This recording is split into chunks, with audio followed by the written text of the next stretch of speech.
I think what makes Roger Maris unique and different are the people that work here. I hear this all the time, but I think it's evident when you walk through the front door of the Cancer Center. When a person comes through the doors of Roger Maris, they're a stranger. But when they leave, they're a family. Anything that they need becomes our need. The people who work here just have a unique passion and kind of a love for their work and for the people that they care for, offering hope to patients in times when they couldn't be hopeful in the past, kind of turning an incurable cancer into something curable. It makes you feel like you're a part of something much bigger than yourself. When I first met Dave in the summer of 2024, I can picture a gentleman who was very stoic. I think he was a little nervous, but I think it was more that need or that goal of having a plan. Dave and his wife Bev needed a plan.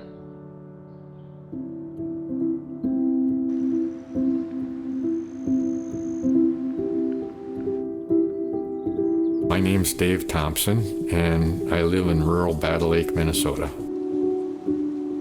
I went in and my family doctor here in Battle Lake, I had really low white and red blood cell counts, so she referred me to a hematologist in Fergus Falls, and he took a bone marrow biopsy, and he was very close with Dr. Maliski at Roger Maris, and so he got me in there the next day. I had acute myeloid leukemia, which don't know what that is. All you hear is the low percentage of survival at that point, and the rest of it kind of just was noise going in and out. Been healthy my whole life, to all of a sudden hear that you have a really low percentage of making it through this.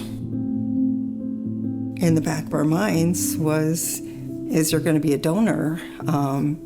Is he going to qualify for the program? Because if he didn't, the odds were pretty much 1%, that he would continue to live. We always think that there's going to be tomorrow, and that was pretty much taken away from us. I started on my chemotherapy in July. We drove up there and back every day, so it was like 160, 170 miles every day to drive back and forth. So that went on July, August, and September. And then I went into the hospital in October for the transplant. The only way to tell whether or not the cells are adhering is bone marrow biopsies. And they stick in a pretty big needle, and they got to pound it in. And then when they draw out the marrow, then that burns. And tomorrow is my 6th bone marrow biopsy in that many months. So I had to be in the hospital about 30 days. Then I had to stay within 20 minutes of the hospital for another 70 days after I got out. So we were actually there 101 days in Fargo. This is my cell. This is how big it is. This is day 1 of 30. Where do we stay? Where do you find short-term rental? Finding a place to live was right up there with the cancer diagnosis and kind of stress level. I think the hardest part for me was when I learned that I needed to be gone that long. So if we can... All of these worries that people carry with them into a cancer journey, Dave vocalized right away, and we came up with a plan, and I think once we had a better plan, he felt more at ease. It worked out okay for us, but it certainly would have been a huge psychological factor that we wouldn't have had to worry about had there been lodging that the hospital had for us. Erica, our pharmacist, is working on that as we speak. I work with all of the transplant patients that are coming in, pretty much make sure that they have lodging. The majority of our patients live from a distance, so they may be coming anywhere from 1 hour to 6 hours away. Expenses are huge because most of them still have houses where they're coming from, so they still have mortgages.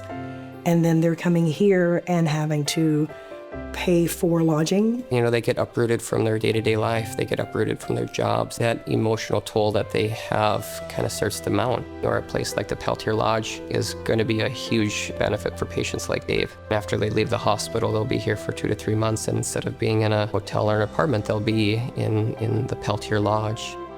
We have hotels, we have extended stays. We also have some local apartments, but there isn't enough. We could have anywhere between 5 to 20 staying at a week at a time.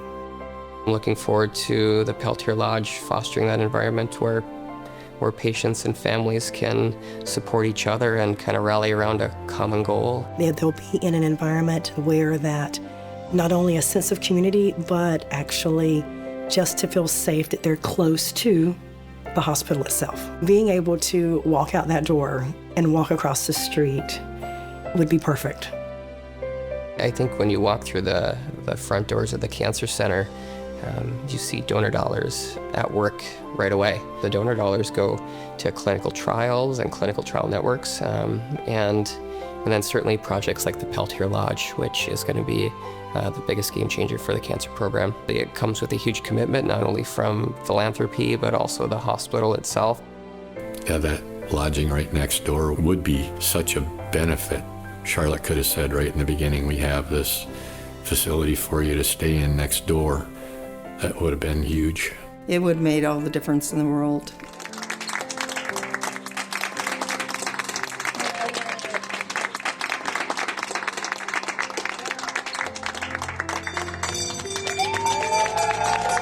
We had a great experience with Roger Maris Cancer Center. Dr. Maliski's staff and those nurses on the 7th floor are just incredible.